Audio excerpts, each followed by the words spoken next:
Welcome to RBL Weekly, where we break down the top 5 roast battles across the league. I'm your host, Sarah Keller. Filling in for Pat Barker this week is the champion, Frank Castillo. Hey! How you doing, bud? Fantastic. How you doing? Oh, I'm good. I always love to see your face, man. I love to see your face, man. It's great. It's great content. If you're not familiar with Frank, he is a champion across multiple roast battle platforms. He is the TV show Season 2 champion. He's a former Belly Room champion. And he's the champion of many hearts. Yeah. Including my wife's. I would hope the most. Yeah, she holds the title. Absolutely. Speaking of champions, our first battle, the number 5 battle this week, features the Chicago champion, Grace Leishman, taking on Matthew Mitchell. Let's take a look. Matt, you fat Lego.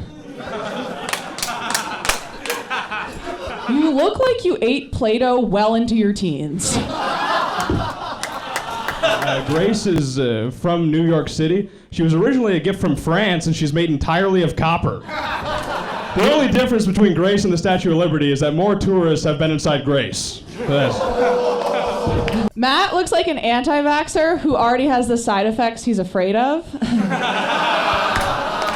Grace has a manly face and shitty tits, but you can tell she's a woman because she sucks at stand-up. There you go. Matt didn't storm the Capitol.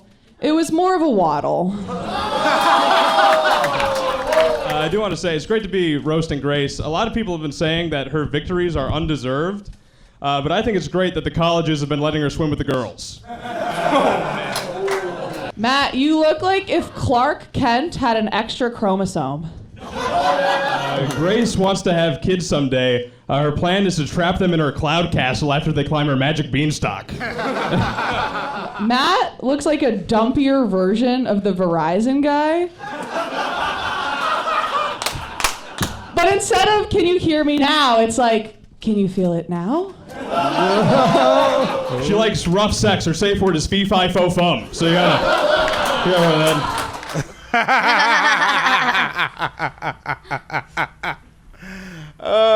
Yeah. She does look sturdy. That is a very, very foundationally strong woman. She looks like you could trust her to carry a lot of babies. Like more than one. She looks like she could carry 3 babies at once. Yeah, she definitely looks like she's hauled a couple of sacks of grain in her day. So that was Grace Leishman versus Matthew Mitchell. Grace is the Chicago champion. And I can see why. She's very, very funny. She's very good. We featured her on the first episode, and Pat and I talked about how she seemed unbeatable. Yeah. I would say this one, she looked a little more attainable, I guess, as an opponent. Not saying that she isn't fantastic. I just think she might have stumbled a little bit compared to her last showing.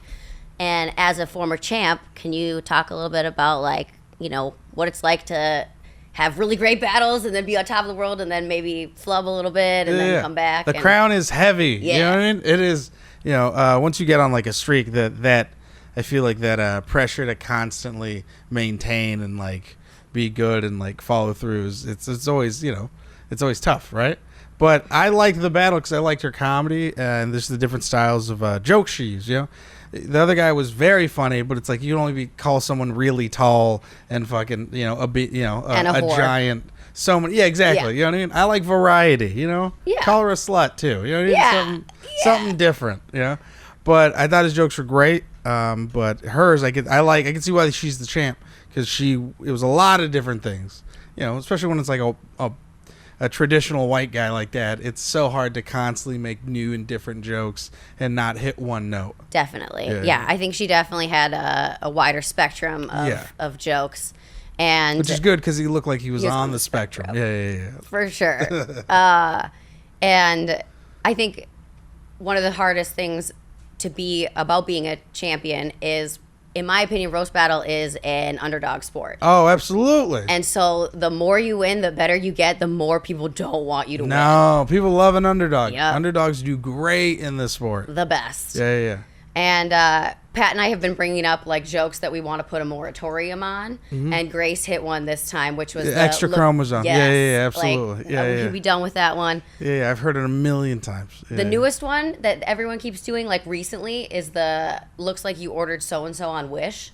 Yeah, that's a very stock one. That's very, And I'm ready. I'm ready for that one to retire. Yeah. It had a good 6-month run. Yeah.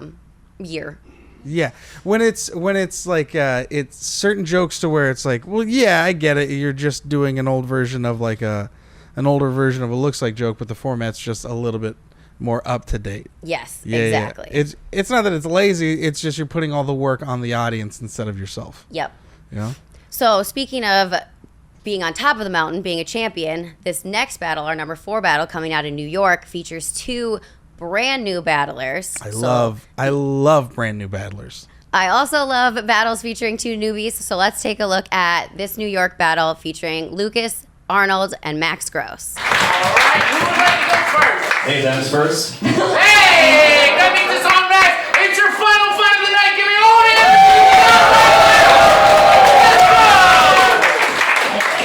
Thank you.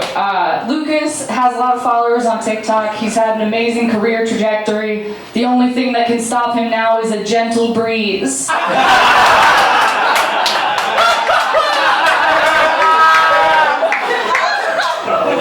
That's a great joke, AI-generated Stranger Things child. You guys, many acronyms are used in the trans community.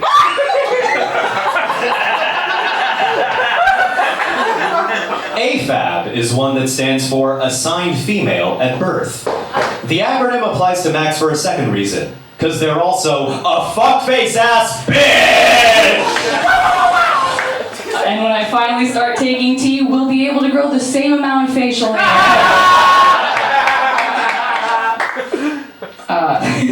Thank you, that was fun. Lucas and I look like we've both said to our reflections, I'm a real boy.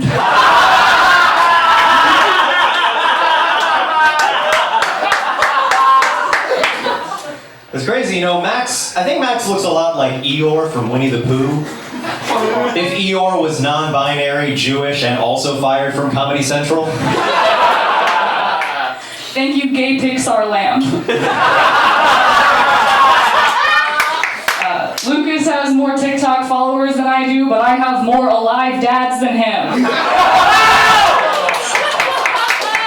It is true. I get a little emotional talking about it, but it is true. My dad is dead. But I like to think that he's looking down on heaven at me right now, and I like to think that he's probably saying to me, "What are you doing on stage next to that gay bridge troll?" I would slap you, but it would sound like shaking laminated paper.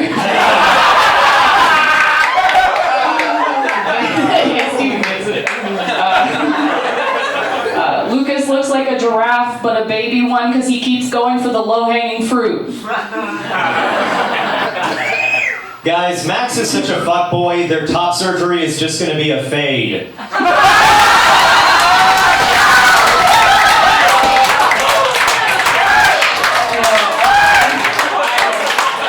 Pick on somebody your own 2 dimensions. Lucas does a great John Mulaney impression, but in his last relationship, he did an even better impression of his wife by getting cheated on. Yeah.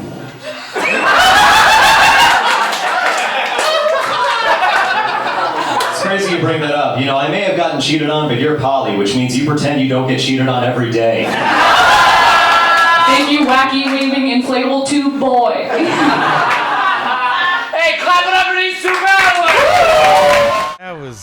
That was great. That was amazing. I love it. I love it. So funny.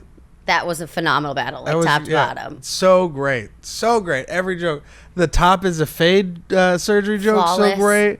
The Pinocchio joke. The Pinocchio was, I'm a bro, real boy. Laminated paper. Everything. Wait, I want to make sure I get this right. They do? They do? I believe. Transitioning. So. Well, I heard. Because also Lucas, the joke about taking, if I start taking tea, we'll have the same amount as facial hair. Fucking so funny. Yes. So funny. Lucas referred to Max as them, so that's what I'm gonna Them. go with. Listen, I just want to say, no matter what happens, if they do fully decide to transition, I support it because I think women have always been white men at heart. You know what I mean? I identify as a 6-year-old straight white man for sure. Hilarious. No, that was great. I think and the crowd was fucking electric. Like they were loving it. That's the great thing about it's a good crowd. New people battling, it's very, very fun because you get to. It's like watching toddlers walk. Oh yeah, I forgot this was new people. Yeah, that was flawless. I was thinking they were seasoned vets for some reason. Everything on everything. Every joke had like layers. It was just I'm excited to see where they go. But that was great. Me too. That was phenomenal. Yeah, that was fantastic. Great job, Lucas Arnold and Max Gross. That was Those are going to be 2 to watch. Or are they non-binary? I think they're non-binary. Well, I think transitioning, because non-binary means you don't identify as either, but I think Max wants to transition. Yeah, because they made a joke about taking tea, but I don't know if that is current. Who knows? You that never could know just be with, the joke. Yeah. But also, such a funny fucking joke. So good. There's something so funny about that dynamic, too. She was like, because it's like, no matter what, he's a guy trying to make fun of, like, a trans person, but it's also like they came at them with everything. Yes. So funny. Yes, and so fucking funny. And hit him with just a different, but also a lot of different it was just fun, so fun to watch. I agree. I think these two are going to be... That cheating joke? God damn. Yeah, they had a lot of 1-2 punches, which you don't see a lot in, like, beginning battlers. Like, usually it's just joke, which is great. But, like, they had a lot of 1-2. Even their riffs then, in between before they got into the jokes were great. The inflatable, crazy inflatable noodle boy, and then, just everything was great. It was very good.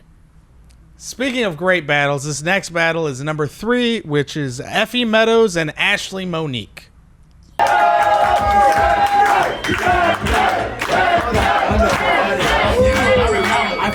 Effie is trans. She's got a tattoo that says "Comedy Saves," which is good because Jesus won't. Thank you, Latina Dunham. Ashley is from Panama, which explains why she's so willing to be split apart by white dudes. If she took any more dick, she'd change her pronouns to her peas. Good one. Can't have a baby spice.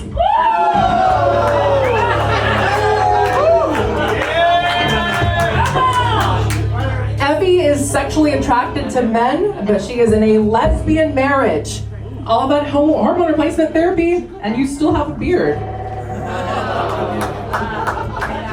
Thank you, Hora the Explorer. An Irish goodbye is when you leave without telling anyone. But Ashley's dad is Scottish, which is why he just killed himself without leaving a note. What's worse, me losing a father or your father losing a son?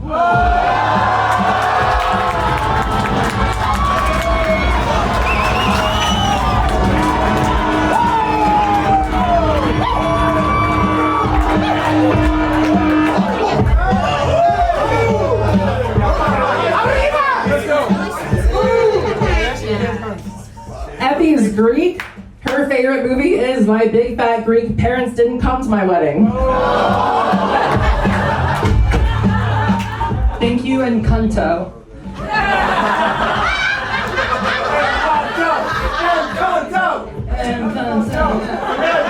Say cunt more, we like that. Ashley used to have a real shoplifting problem. She had to stop because all the guilt was going straight to her thighs.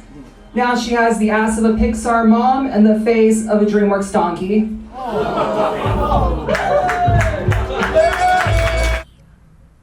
All right. That was fun. It was good.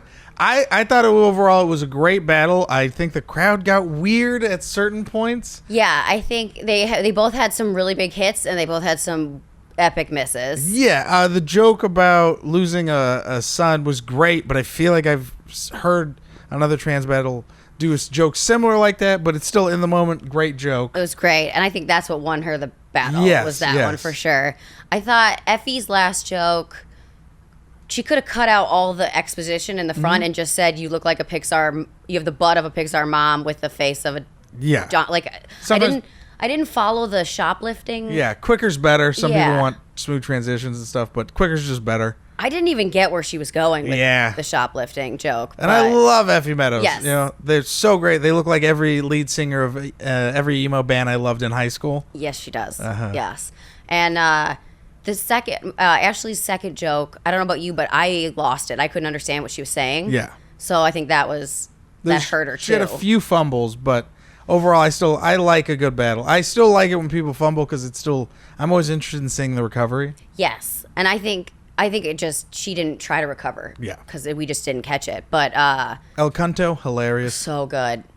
I mean, I can picture it. Like I picture the billboard poster for El Canto. I picture a vagina-shaped house. Yeah. Yes. Yep.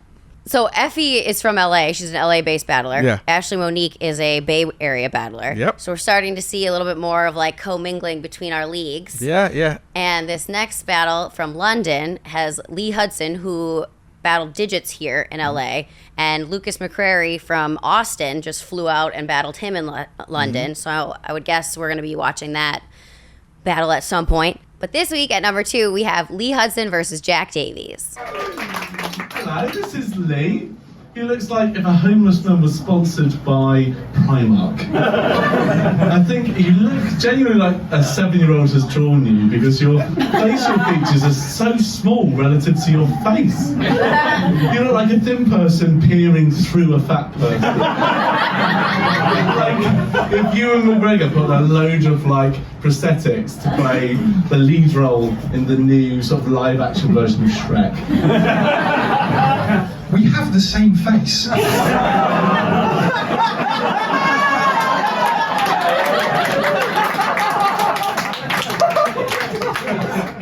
Jack was a virgin until he was 24 years old. Because when you dress like this, people just assume you're into kids.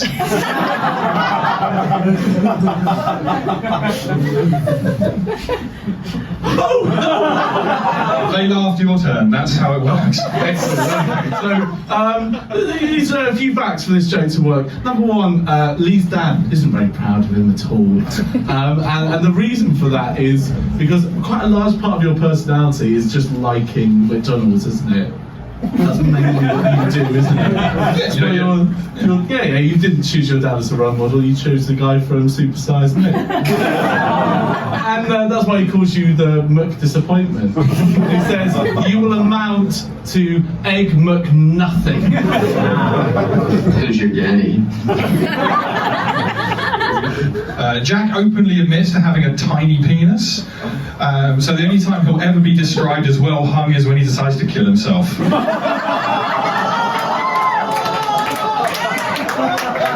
Jack is also bisexual, which means he fucks guys and lesbians who think that his tiny penis is a clip.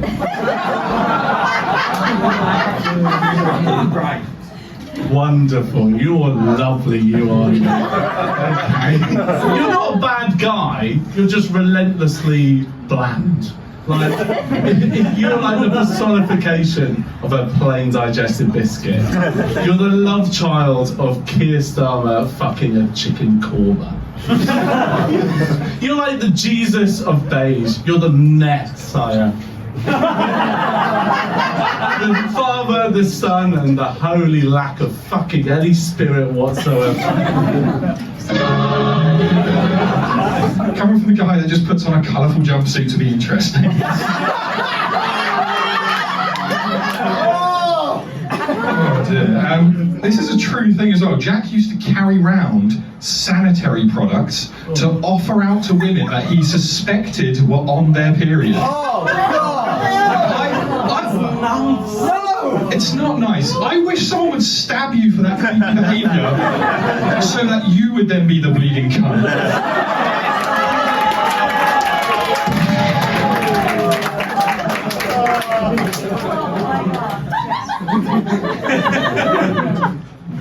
Okay, they used to call me menstruation man. People used to like it. Okay, that's fine. That's fine. I like it. I think I look great like a bisexual Ghostbuster. I knew that you wouldn't. As soon as I walked into the pub and a guy saw me and then turned to his mate and said, "Must remember to buy hay fever tablets."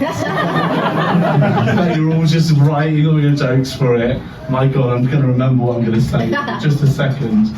or it's going to really zing you, Lee. You just wait for it. You have the sadness of a guy. Like, if I was working in a check-in at the airport, you came up to me and said, one-way flight to Switzerland, I'd say, fair enough.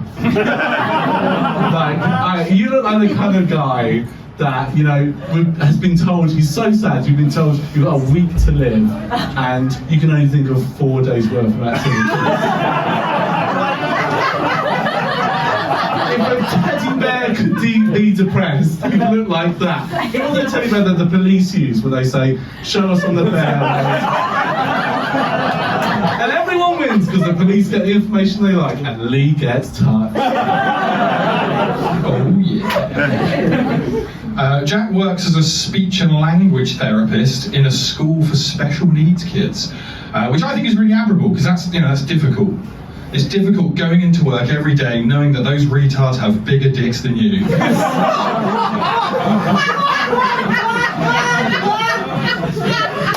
Oh, I hate myself for that one. Oh, that was great. I feel like I watched a play and a roast at the same time. I agree. It's very interesting the differences in styles between areas and regions. Yeah. Like, and dictation. yeah, well, just the do you think the accent like makes it more interesting, like for us, of like, yeah, well, you could just keep talking, make this joke go I mean, along. you're a woman. Me, no, not at all. No. No. Lee is hilarious.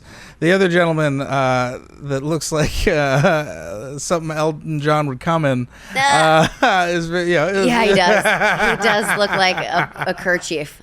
Yeah, it was good. It was very long, but Lee had like a couple of jokes that would just kind of just destroy all of the other guys' jokes. Yes, Yeah, the specifically the bleeding cunt joke Hilarious. because that was one of those examples where there was a lot of setup. He had to explain a lot. A lot of information. But it was such a journey. Yeah. That every little detail that he added was funny on its Yes, own. yes. It and was then good. he landed the Plane. He punchline. landed the plane. Yeah, he landed the plane. It was interesting that that Jack just kept just like so many jokes, but it's cut down to like, because after he did like 4, you were just like, oh, one of those would be good. And it's Right. also so funny to see how the audience takes it. They're so polite. They're just like, okay, yeah. And they have their own version of Coach T, but it's spelled like TEA. yes. Come on, that was great. That was great. That was UK. Come on, Coach T. Thank you. All right. That's great. No, that was a great battle. Frank is so proud of himself for that. He's like so proud of himself. I'm so proud of myself. I'm so proud of myself. If their DJ doesn't go by Coach T now, they legally have to change Dude, the their name. drops were funny too, where it was like Cheerio. It was so British, like from top to bottom. Just It was great. it did, yeah. Anyway, so that was fun. Do you have any other specific? No, I loved all the jokes. I loved the battle, even though there was a lot of them. It's still fun watching the different styles and seeing.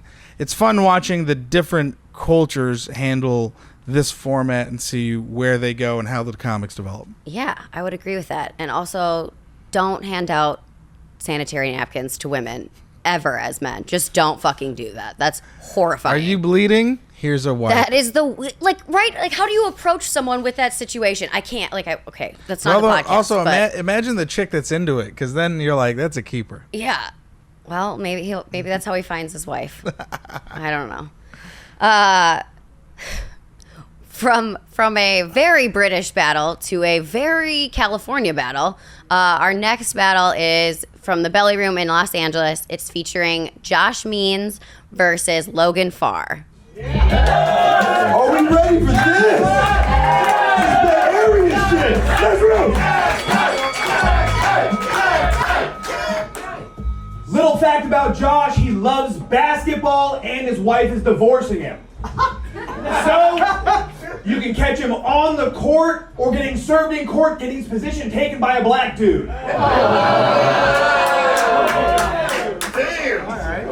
Good one, RoboCop. Logan is what you get when you order the Terminator on Wish.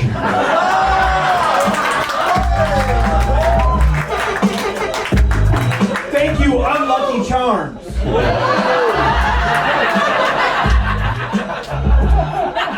What do Josh's teeth and his kids have in common? They're both not really his.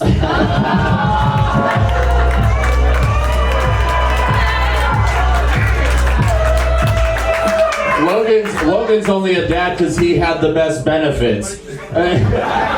His wife didn't know who the dad was. They named their kid Gray because she fucked 50 different shades. He lost his legs when a train ran through him, but he gained a son when a train ran through his wife.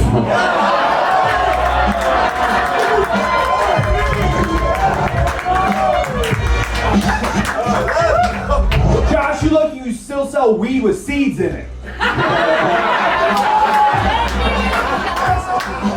You gotta make money somehow. You look like the Fighting Irish, they only fought off AIDS.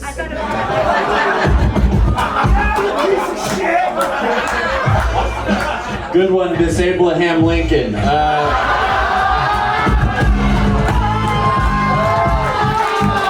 Logan has the top half of a centaur and the bottom half of a sewing table.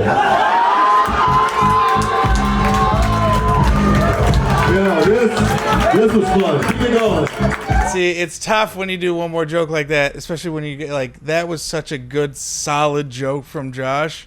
Then to have to choose a looks like joke when it comes to almost like a very longer formatted joke, it's a tough hill. It's got to be such a good looks like joke. Yeah, I thought the jokes deserved more at the end. Like the audience gave them nothing, and I was like, those were both good jokes. So great, yeah. But probably because they followed such an epic battle. Yeah. And I thought the wish joke, you said it yourself. I didn't even remember that was in this battle. I'm just over that joke. Yeah, no, I get it. But I liked that they hit each other. I thought Josh hit a couple more angles differently. On the legs thing? Yeah. Yeah, it was great. And then didn't all do legs Not jokes. a lot of legs joke. It kept me wanting more legs joke. Yes. You know what I mean? Because what he did, it was like, oh, that's like the sewing table. Dude, the sewing table was so fucking good. It was so funny. How does Josh know what the legs of a sewing table look like? But it's also like, it's so good that it's like, we all know what the legs of a sewing table look like. Exactly. You know? Like he said it and it immediately put the picture in my head. It was so good. It was so good, yeah. And I thought Jack, nope. Oh my God. What's his name? His name's not Jack. No. It's Logan. Logan. Sorry. I thought a jack is what they needed to get the train off of him. Yes. I thought Logan did really well, but I definitely think Josh took it. Yeah, Josh took it. Even with the wish joke, I think Josh took it. So the interesting thing about these two is they're both Bay Area comics. Yeah, I know. I see a lot of the Bay Area cats coming that battle down here. Yeah. So, and we're keeping a track here at Roast Battle League Weekly of what cities have the best battles and keeping tallies. So do we give the points to LA because it was in LA, or do we give the points to the Bay? It's like an away game. I agree. Yeah, I agree. if you're battling in a different place and you're from whatever, I think it's like like an away game, it is the stadium. I think if you're battling like if you're a SAT guy battling an LA guy, then whoever wins. Yeah.